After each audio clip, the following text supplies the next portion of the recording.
Hello and welcome to the Redmen TV. I am today joined by Simon Hughes of The Athletic. Simon, thank you very much for joining me. No worries, Chris. Nice to be here. It's lovely to speak to someone outside my family unit, to be honest with you. We've had like a half an hour chat, just catching up and stuff. But we're here to talk Liverpool's Academy and how it's gone from where it was 10 years ago, maybe a little bit earlier, to where it is today. And of course, we are backed by The Athletic. If you want to get a 7-day free trial and 50% off your yearly subscription to The Athletic, you need to visit www.theathletic.co.uk/RedmenTV. As you know, not only is it the new home of Simon Hughes, or maybe not so new anymore, it's also the new home of football writing. Simon, let's talk about the Academy. So your article, for anybody who is listening or is watching who hasn't read it yet, it's like a mini novel for a start. I wasn't prepared for the amount of time I expended in the novella, but I enjoyed it thoroughly. I think you might need one of them like 25-minute read things at the top just to warn somebody. But what you did was you gripped me early and I was there for the long haul. Why did you write it?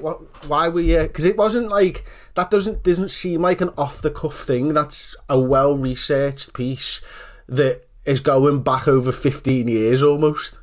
Yeah, well, what made me write it? I mean, I think obviously this season you're sort of looking at stuff that's relevant to now. I mean, I do want to still try and write as much over the next sort of couple of weeks and months as obviously we live in lockdown, about stuff that's relevant to now, and because I think that's obviously what interests people the most. And you know, over the last 6 to 12 months, Liverpool have been able to promote several players from the academy who've actually not just been promoted, but made an impact. And it got me thinking about why that was. And sort of, I just thought, nobody's really written an extensive piece before about the academy as a whole, from going back to 1998 when it opened, and the challenges that it's had to become a place which actually produces first team footballers for Liverpool. Because, I mean, before Trent Alexander-Arnold, I mean, the last one that you'd say really sort of had a major impact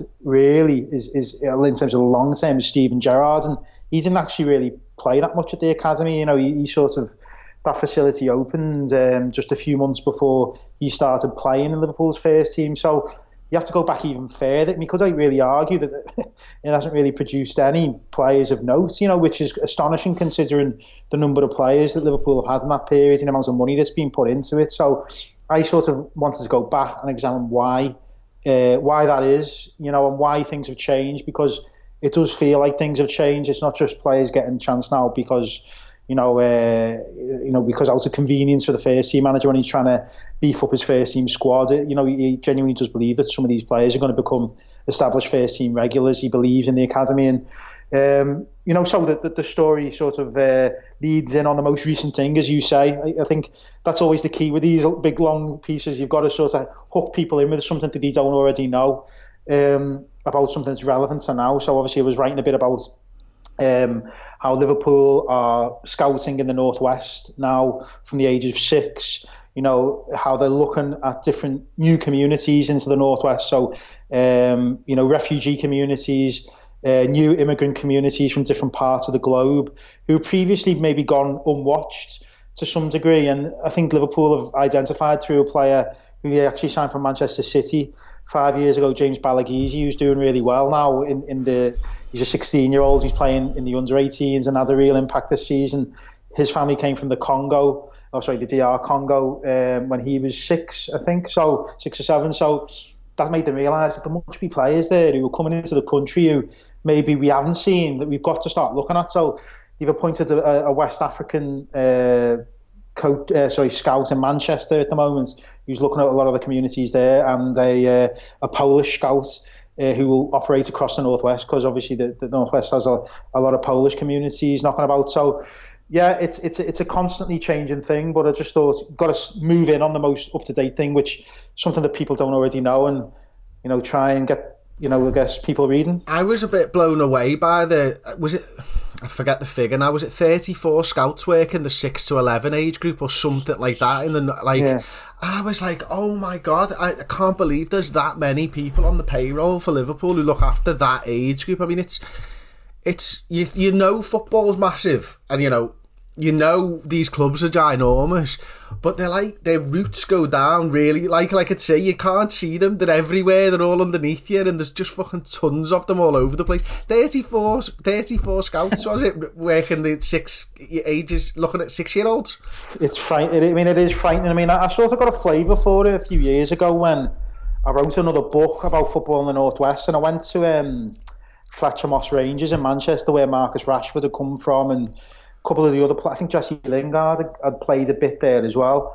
And I was listening to the guy who runs the club there, who's been there for years, and he was just telling me about just how mad it is, like the amount of people who, turn up at matches, and, there is a safeguarding issue, because the players are so young. And I do feel a bit weird writing about sort of, scouting 6-year-olds. How do you scout a 6-year-old? But the thing is with Liverpool, this brings it back to, I guess, how what Liverpool have identified is that the players that they've had the most success with over the last sort of 10 years have been the players that they've signed at that age. So Trent Alexander-Arnold was there at 6, training with Liverpool. Ben Woodburn was there at 6, training with Liverpool. There are other players who fall into that age group. So I think Nico Williams signed at 7 or 8. I can't remember exactly what age it was. It is in the piece. Curtis Jones was another one who, it was quite funny that he was obviously courted by both Liverpool and Everton, and fancied himself quite a bit, and I think the Everton, well, from what I've been told, the Everton scouts didn't sort of take too kindly to the way he presented himself. He wanted to look and be like Cristiano Ronaldo, basically, and he just thought he was a bit of a big head. But obviously Liverpool... This is at age what? Yeah, this is the age of 6, you know what I mean, which is just insane, it's just insane. So, yeah, I mean, Liverpool have obviously had a lot of success with the players who've just made the debuts this season, from that age category. So it proves, I guess. I mean, I had a big debate with somebody on the comment section underneath the article, who I think was clearly a fan of another club, possibly Manchester City, who was saying, this is just Liverpool have benefited from the data breach, that we, that basically living off Manchester City's network. And I was like, well, that's not really the case. Didn't stuff go the other way as well, though, after all of this? Well, there is that issue, but the point is, all these players arrived at Liverpool before that data breach. They actually, set a couple of years before. And I was told a good story about how, Paul Glatzel's another one who we haven't seen in the first team, who obviously we've sort of seen in friendly matches, and they really rate Liverpool very highly. I think he, listening to people, he does have a great chance, and Klopp loves his work rate and ethic. He's really, really industrious player. But him, Leighton Clarkson, Curtis Jones, they were all playing, 7 or 8 years ago in an international tournament that beat Barcelona 2-1 in the final, where Paul Glatzel scored the winning penalty. Players like them, Leighton Clarkson was another one who was told about how he's obviously played for the first team and played against Shrewsbury. He comes from Clitheroe, and in the previous regime at Liverpool, where Frank McParland was in charge, and there was more of a focus then on sort of getting the elite players at the age of 13 and 14, from London clubs. And Sterling's one of them that you mentioned, isn't he? Yeah. You can't say that wasn't a bad idea in the end, because Liverpool, benefited supremely from that process. They signed Raheem Sterling, who was a great player for Liverpool. Obviously, they made a lot of money out of him. The sooner he stayed, I guess. But, you can't say that they didn't get a good deal out of that. Same with Jordan Ibe. Same with Danny Ward. There's nearly 70, 80 million pounds of players there that they've sort of made money on. So it's not to sort of discount everything that the previous regimes have done. I guess it's just a different way of looking at it. And Leighton Clarkson was one who basically, there wasn't the money in the budget at the time to make sure that he could get from Clitheroe to the academy, because all the money was going on sort of players on higher age groups. So it meant that people at the academy would actually drive to Clitheroe and take him backwards and forwards to ensure that he could train, which it's a Premier League football club. And it goes back to the whole debate at the moment about the money at Premier League football clubs. There is a huge amount of money, but it's still quite a fragile world, really. There is budgeting, it's not money, at all costs for every age group. There is a certain amount of budgeting that goes on, and had Liverpool's academy people not done that at that time, Leighton Clarkson wouldn't have made his debut against Shrewsbury. He might have gone to another club. So it does show that there's been a lot of long-term sort of planning around this. And then since Alex Inglethorpe's come in, he wanted to sort of, he sees a longer-term vision where he thinks that the players who come in at that age have got a much better chance of becoming established first-team players. And not only that, I think when you've been at the club for that length of time, it does add a certain layer of loyalty, doesn't it? I think naturally, if you've been there and gone through all that, you're not going to be if you do well at Liverpool, you're not going to be desperate to get off as quickly as possible. And you look from the outside in, don't you? And you say you're a young player who can see Liverpool and seen Everton. We've lost out over the years to Everton Football Club because there's been a path through to the first team. And I think Inglethorpe says in your article, and I quote, the pipes being clear, and he's talking about that path through to the first team. And the difference between maybe Benitez and also maybe Houllier before him is that there is now a clear path to the first team. So if you're a youngster on the outside looking in, and maybe Liverpool are looking to recruit you, Simon, Liverpool have got a much better chance of that because they're giving youth a chance. And it's this sort of self-fulfilling prophecy, isn't it, where we've changed everything, we're getting better youth players because of that, we're getting more in, and then we're able to restock behind us because the path's clear. It's a constant sort of cycle, isn't it? You want that clarity between the first team and the lowest age group, I suppose. And you mentioned Everton there. I mean, it's quite interesting, really, sort of, I guess, the perceptions around what Everton have done. And it's definitely true that I think Everton, for a long period of time, was a more attractive club for youth team players on Merseyside. If you look at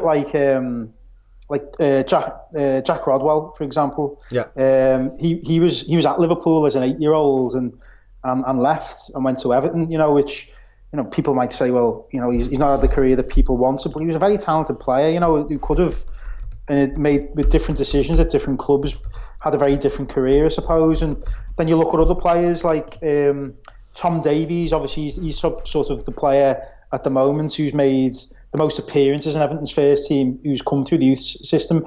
But Everton signed him from Tranmere Rovers when he was 11. Ross Barkley was the same. He was 10 when he signed for Everton. He was picked up playing in Wavertree. And these players are obviously under Liverpool's radar, and Liverpool was competing for these players as well. But Liverpool weren't able to get them. And Liverpool's sort of policy of, I guess, different policies at different times, different managers, different requirements.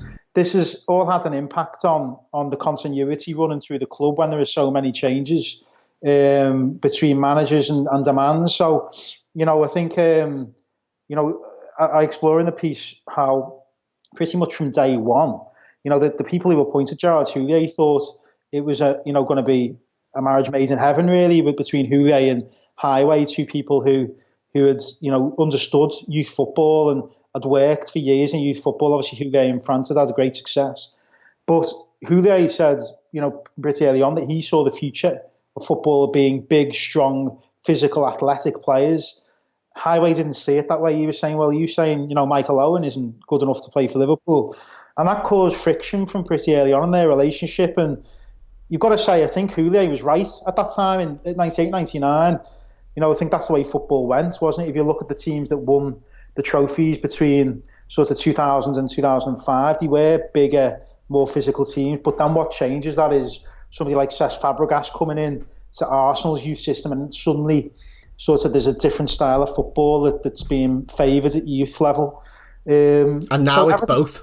It's both, yeah. I mean, obviously Liverpool at this moment in time, the scouts at Liverpool are very aware that, the first team, you've got to be able to train at first team level, and you've got to be able to survive the physical demands of that. Otherwise, you've got no chance. So they are looking at bigger players, not bigger players, but players who can run. If you can't run and you can't get about the pitch, you've got no chance at Liverpool now. Which I think I think that includes me as well. I think the one thing that I like about that sort of basic requirement is running around. It means that players are never going to be allowed just to sort of rest on the laurels. Because if the moment you think you've cracked it and you're good and you can sort of just pick up the pace and stroll through games, you're going to find it difficult getting into the team. So for that to be a basic requirement, it means the players are never going to be able to let the guard down, basically. Yeah, so it's a good message, I think, to be sending to the players. I agree with you, and like there's two players that when you were saying that immediately spring to mind, and one's Mesut Ozil, a wonderful footballer. He's one of those players that there are just sometimes there are players that you enjoy watching. Now I enjoy watching him when he's got the ball at his feet, but there is nobody I hate more watching that when he hasn't, or when his team don't have possession of the football, I should say.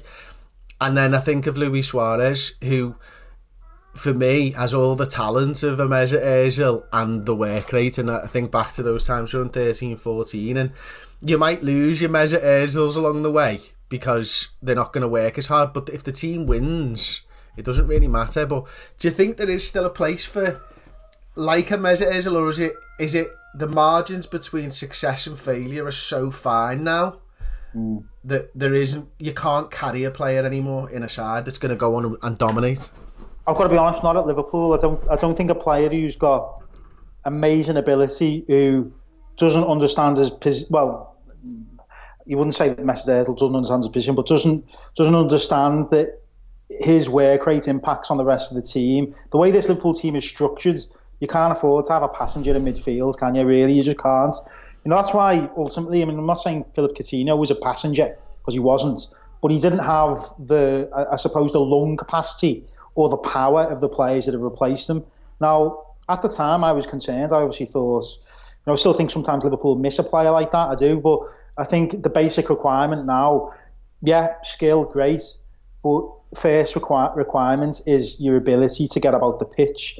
So I think somebody like Curtis Jones, there's always been people who questioned him a little bit about his personality a little bit, because he can come across maybe a little bit immature, I think, sometimes, but people at Liverpool realise he was a May birthday. Maybe that maturity will come a bit later. But he has never, ever been questioned at all about how he's performed on the pitch. He's now learning that he doesn't have to perform on the pitch. He's got to also perform in training, to that standard. So there's somebody like him. I mean, I think he has. I think he's got it. Curtis Jones. He's got the potential to become a very good player at Liverpool. He's a bit of a maverick, I think, in some ways, but he might be the last of that sort of caliber of player. I'm not saying that he's the same sort of player as Mesut Ozil, because he's not. I think he's got a bit more power than him. But that sort of a player who can see a pass, who might. He sees things a bit differently. It's going to be very hard for those players, I think, particularly in midfield and in the forward line positions. I think you've got more of a chance of being a creative player further back the pitch in many ways at Liverpool. Can I ask you this, Si, before we wrap it up? And it wasn't in your article, but I think the conversation's gone this way. There's something I always think about when I think about youth football and how people are scouted and stuff like that. And I don't do anywhere near the level of research or thinking about these type of things as someone like you does. But I've always thought for the longest time that talent can often be confused for almost age at that level, because 9 months. You were talking there, Curtis Jones is a May birthday. Let's say someone's born in September. There's close to 9 months there. Whatever. July maybe. Would be 9 months. Now, that's huge in the lifespan of a 6-year-old child. And quite often I wonder whether age is being mistaken for talent, and I wonder whether those July birthdays are quite often given the opportunities because they don't stand out in the football side, because they're not as strong and they're not as big and they're not as agile as someone who was born in the September. Is there any way that Liverpool would maybe be looking at that? And I'm sure there would be, but is that something that you've come across while researching this type of an article? They definitely, the people that I spoke to were definitely appreciative of that dynamic, particularly with Curtis Jones, because it was one of the reasons why, as I said at the beginning, sort of Everton were like, not too sure about him. But Liverpool saw him, could see the talent, could see the ability. They looked at his birthday. He was quite small. He's obviously gone quite big physically now. I saw him coming through the mix zone at West Ham when he came on as a sub. And, he's got big lower body strength, like really powerful. Like Kenny Dalglish, like down below, so it's that sort of central point of gravity will help him. But when he was a kid, he was much smaller. people were saying, does he have the sort of the mental capacity to be in a organised framework of a football club? But the people who were speaking to Liverpool, like, look, this guy, we've got to give him a chance because he is a bit younger than everybody else. So that definitely comes into the consideration when they're making a decision about players. Definitely 100%. It always does, and it'll be interesting to see sort of how young they do go with players, because I remember 10 years ago, when the academy first started, Liverpool weren't able to really sign any players until the age of 11 or 12. And then I remember with aghast people talking about the fact he was signing them at 9 and then 7 and then gets lower and lower and lower. But where there's organised football and where there's an opportunity to showcase talent, there's such a mad scramble, and clubs are so afraid of missing out on the next big thing. They're prepared to go to any lengths at this moment in time. I do think Liverpool have become a bit more accepting that players have to have a bit more freedom than maybe they did a few years ago, around playing not just for Liverpool and not just training with Liverpool, but playing with the school. And occasionally, sometimes I was told that some players are allowed to play with the Sunday League teams as well, because they realise it's good for the social development of their personalities as well. So there's all sorts of different things. I mean, I'll just finish on this, but I remember Jamie Carragher, like when I spoke to him for another piece a few weeks ago, and it didn't quite make it into the article in the end, but it was quite an interesting thing that he said, because he was saying that people sort of poo-poo the idea of academy football not being too clean. He was saying it was a regret of his that he didn't really come into Liverpool at a later date, when he feels he loved playing at that like sort of elite level where that you're training with the best, you're playing against the best. The scoreline in games are like sort of 1-0, 2-0, proper football matches, you know what I mean? So he was saying that he thinks the standards at the academies are much higher than people actually really realise. All right, maybe there aren't many tackles being put in, but that reflects top-level football, doesn't it, now? That's the way the game's gone. So, yeah, I mean, there's a balance to be had, I think, but I do think his belief is, he's got a better understanding than most people, I would say, particularly as his son has obviously been James, obviously, process. Yeah. The academy football is a very high standard, but I think that clubs, particularly Liverpool, need to get that balance right between, the commitment to playing and the freedom to go out and express yourself in different ways as well. Once it becomes too much part of the routine, somebody put it to me this way, they want players to leave the car in the car park, get out the car and run into the changing rooms, skip to the changing rooms and get changed. They don't want it to just become a bit of a slog, which I know a few years ago, I know parents of friends of mine who had kids at the academy, and they just found it so hard, like day after day after day. They tried to change that so that there is regular contact and there is as much contact as possible, but it doesn't become so overbearing that the playing for Liverpool is just something that people take for granted. Yeah, okay, well there you go, Simon. Thank you very much for your time, mate. It's fully appreciated. But great chatting football and the chat we had beforehand about life and everything else. Don't forget, you can get a 7-day free trial with The Athletic and 50% off your yearly subscription to The Athletic by visiting www.theathletic.co.uk/Redmen TV. Thank you very much for subscribing, for liking this video. Do that now, and we'll see you next time. Ta-ra.